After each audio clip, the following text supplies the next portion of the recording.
Bonjour, c'est un plaisir de vous accueillir encore. Nous sommes le mercredi, le 10 novembre, et puis nous continuons avec le thème surnaturel. Et la semaine passée, donc merci d'être avec nous sur cette capsule. La semaine passée, Annie avait vu, ou Pasteur Annie avait vu avec vous, notre identité surnaturelle. Elle vous avait posé la question, c'est quoi le surnaturel, entre autres. Et j'aimerais vous ramener une définition du Larousse. C'est quoi pour vous le surnaturel, pour le dictionnaire Larousse? C'est ce qu'on juge ne pas appartenir au monde naturel, qui semble en dehors du domaine de l'expérience et échapper aux lois de la nature. Donc, ce qu'on voit réellement ici, c'est que c'est quelque chose sur lequel on n'a comme pas le contrôle dans notre monde physique. La semaine passée, on a vu le fondement de notre identité surnaturelle, puis je ne vais pas y revenir. Mais ce que je veux voir ce soir avec vous, c'est comment vivre avec cette réalité surnaturelle et comment avoir accès aux ressources que Dieu met à notre disposition. Mais avant, surtout, j'aimerais faire une mise au point où j'aimerais clarifier quelque chose avec vous. Il y a beaucoup de gens qui sont attirés par ce qu'on appelle le surnaturel. Et il y a beaucoup de gens qui tentent de l'explorer, de comprendre par leurs propres moyens et avec leur propre intelligence ce que c'est le surnaturel. Et vous allez comprendre qu'on entend, c'est pour ça qu'on entend parler d'anges guides, d'esprits guides, de guides spirituels, d'entités surnaturelles. On entend parler beaucoup de voyages surnaturels, de voyages spirituels plutôt, de religion orientale aussi d'anciens écrits qui seraient revenus en surface. On entend parler de méditation, on entend parler de faire le vide, on entend parler de voyage astral.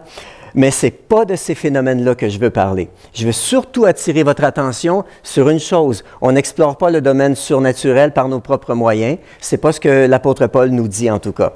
Si on regarde ensemble, j'aimerais qu'on puisse regarder un passage, on va le voir ensemble dans 2 Corinthiens chapitre 12, versets 2 à 4.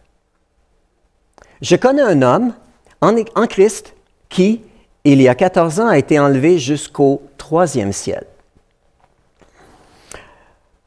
Et je sais que cet homme a été enlevé au paradis et a entendu des paroles inexprimables, ou des paroles qui sont en dehors de notre compréhension à nous, terrestres et humaines, qu'on ne peut pas exprimer tellement que c'est beau, tellement que c'est en dehors même de notre domaine naturel. Avez-vous remarqué que Paul parle du 3e ciel? Et ici, la plupart des érudits conclut que le 3e ciel, c'est le royaume le plus élevé, c'est la présence immédiate de Dieu. Donc, l'apôtre Paul parle du 3e ciel, et il parle qu'il a entendu des paroles ineffables, et il parle dans le contexte qu'il a reçu une révélation de Christ concernant beaucoup d'aspects qu'il enseigne à l'Église. Mais j'ai une question à vous poser, et le 2e ciel? C'est quoi si Paul est allé au 3e ciel? Et l'apôtre Paul semble aussi l'expliquer, le 2e ciel. On va regarder un autre passage ici qui semble expliquer le 2e ciel. Dans Éphésiens, chapitre 6, au verset 12 et 13, l'apôtre Paul dit « Ce n'est pas contre l'homme que nous avons à lutter, contre les puissance, mais contre les puissances, contre les autorités, contre les souverains de ce monde de ténèbres, contre les esprits du mal dans les lieux célestes. » Et plus loin, il dit, c'est pourquoi prenez toutes les armes de Dieu pour combattre. Prenez toutes les armes de Dieu. Un passage très intéressant. Se pourrait-il que le 2e ciel soit ce monde rempli d'entités spirituelles maléfiques? Ce monde n'est pas régi par les valeurs de Dieu, et Jésus le dit clairement dans Jean chapitre 10, verset 10, le but de ce monde, voler, égorger et détruire. Et vous savez quoi? En Afrique en particulier, j'ai été missionnaire pendant 15 ans, et il y a une chose que j'ai remarquée. À l'époque, le surnaturel était moins recherché ici en Occident, mais en Afrique, tous reconnaissaient le surnaturel et ils étaient fatigués d'en subir les conséquences négatives. Et lorsqu'on apportait la puissance de l'Évangile et qu'ils réalisaient qu'il y avait quelque chose d'au-dessus, beaucoup plus puissant, ils étaient ouverts et ils donnaient leur vie à Jésus parce que Jésus était plus puissant que toutes les entités ou les forces des ténèbres. Donc, si vous voulez explorer le monde surnaturel sans Dieu, ben vous risquez, premièrement, de vous cogner le nez avec la réalité du deuxième ciel. C'est la raison pour laquelle je vous mets en garde dans ce sens-là. Il y a les 7 fils de Séva dans les Actes des Apôtres qui ont tenté. Ils ont vu Paul, ils ont dit « Hey, ce que Paul fait là, c'est vraiment cool. On va essayer ça. » Et ils ont répété mot pour mot, en espérant que ça fonctionne avec je ne sais quoi, les démons ou autres. Mais qu'est-ce qui s'est passé en réalité? Ce qui s'est passé, c'est que ils ont été, les démons ont dit,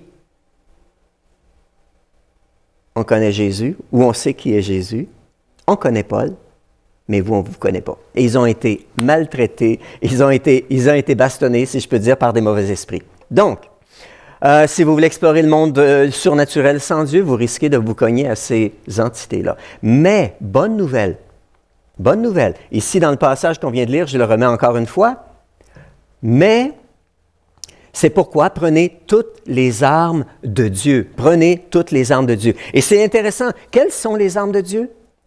Vous savez, le monde des ténèbres, on l'a dit tout à l'heure en 3 mots, voler, égorger, détruire. Les valeurs de Dieu, la vérité.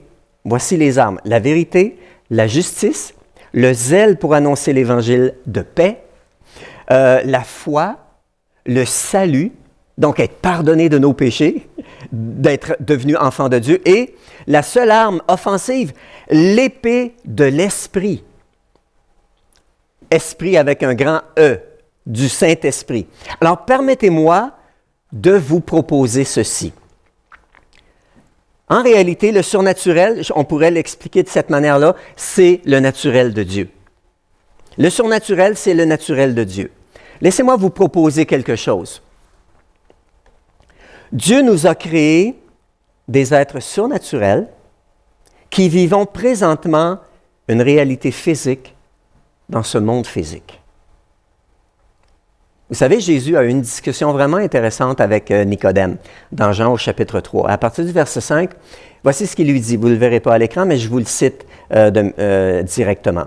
En vérité, je te le dis, à moins de naître d'eau et d'esprit, on ne peut entrer dans le royaume des cieux. Le verset 6, je vous la lis dans la nouvelle version français courant. Ce qui naît de parents humains est humain. Ce qui naît de l'Esprit de Dieu est esprit. Esprit avec un petit E. Ne sois pas étonné que si je t'ai dit, il vous faut tous naître de nouveau. Et ça, c'était une notion tellement étrangère à Nicodème parce que naître de nouveau, tu veux-tu dire que je vais retourner dans le ventre de ma mère? Hey, c'est quelque chose que ça ne se fait pas. Nicodème était cet être spirituel qui vit une expérience physique, mais qui est complètement déconnecté avec le spirituel. Il ne comprenait pas trop, mais c'est des vérités que Jésus a apportées. Donc, Jésus parle de naître d'eau et d'esprit pour voir ou entrer dans le royaume de Dieu. Lorsqu'on est de nos parents humains, on est simplement humain, de chair et d'os, mais ce qui naît de l'Esprit de Dieu, c'est esprit. Jésus est en train de dire que lorsqu'on donne notre vie au Seigneur, il y a cet esprit en nous qui renaît, qui naît de nouveau. Donc, Dieu nous appelle à reconnecter avec notre être spirituel par la nouvelle naissance. Mais surtout, il nous appelle à reconnecter avec lui par notre esprit qui est ramené à la vie. La parole de Dieu nous dit que lorsque nous donnons notre vie au Seigneur, l'Esprit de Dieu habite en nous. Nous sommes le temple du Saint-Esprit. C'est ce que Paul dit aux Corinthiens dans 1 Corinthiens chapitre 6. Nous sommes le temple du Saint-Esprit.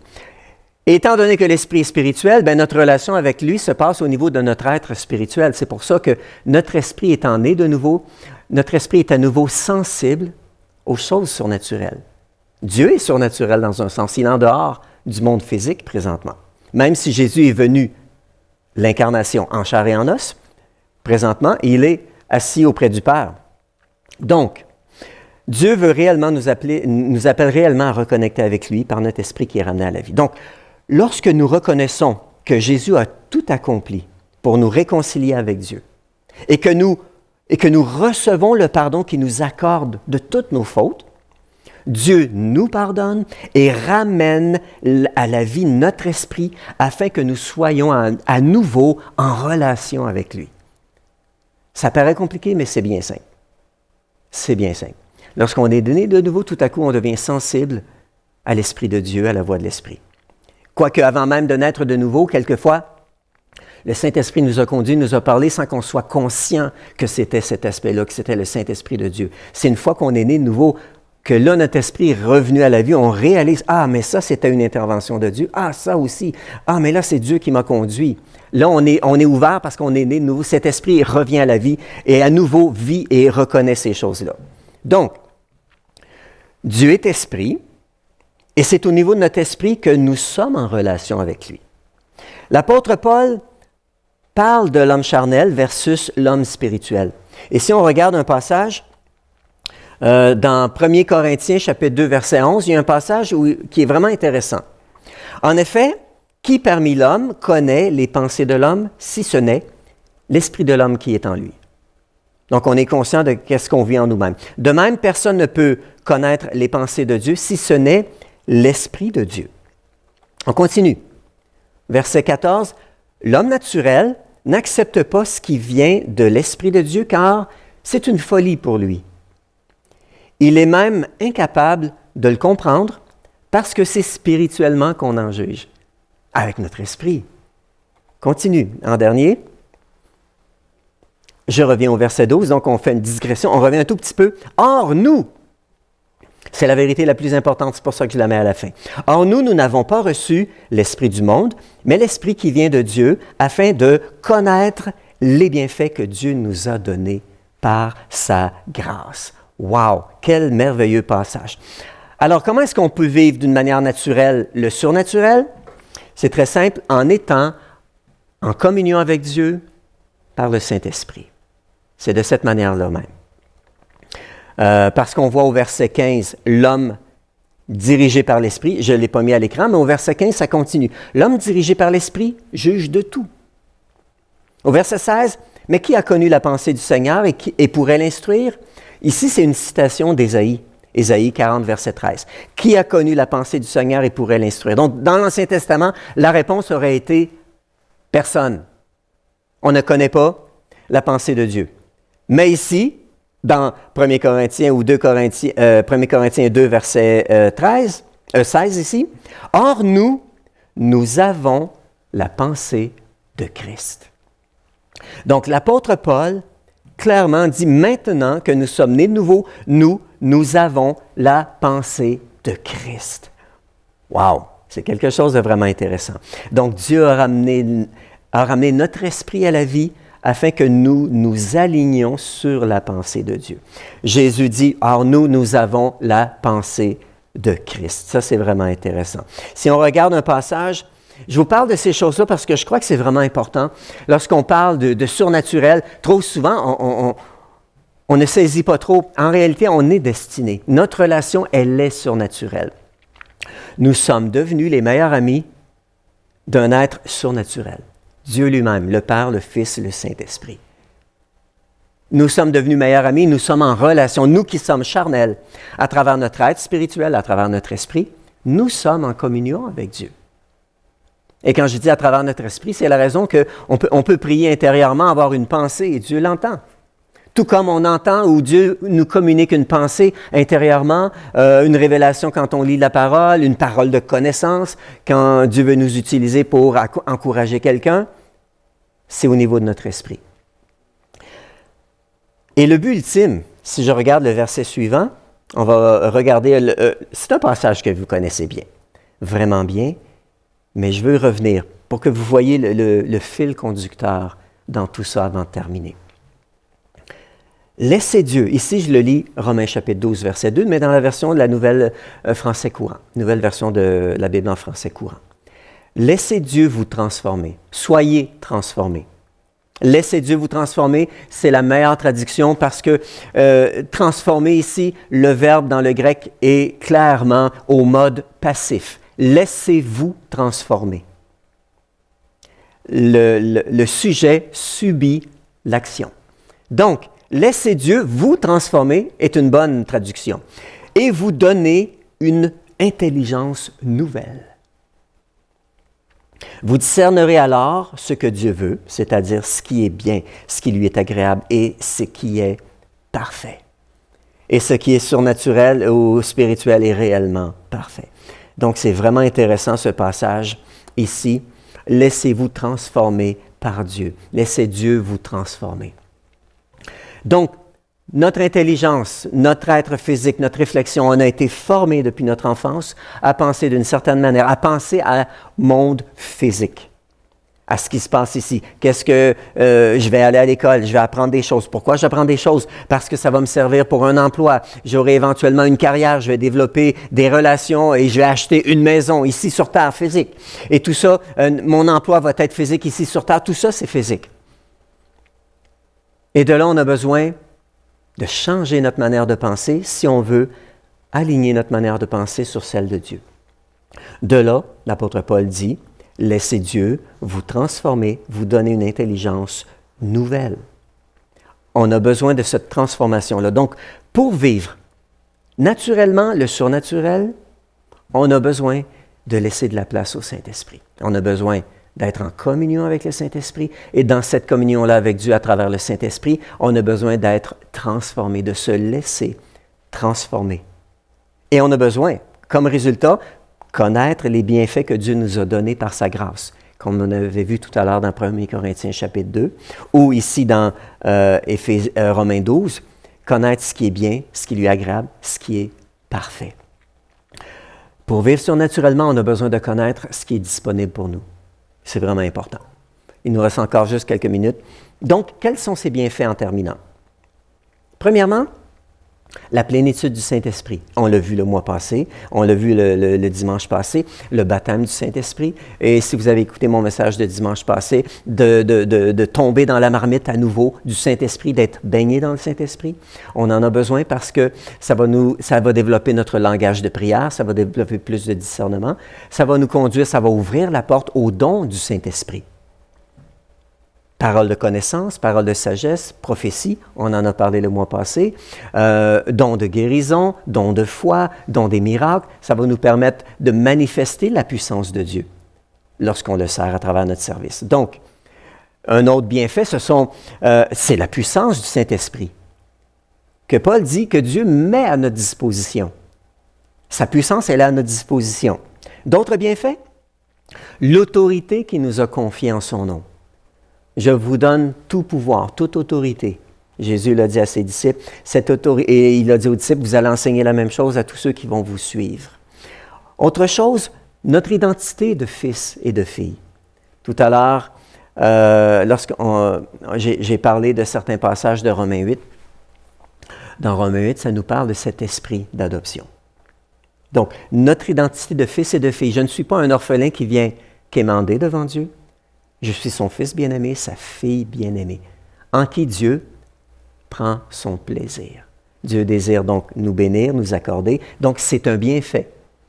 Avez-vous remarqué chacun de ces bienfaits que je viens de nommer, si on les inclut et les intègre dans notre vie, comment ça va changer notre manière de voir?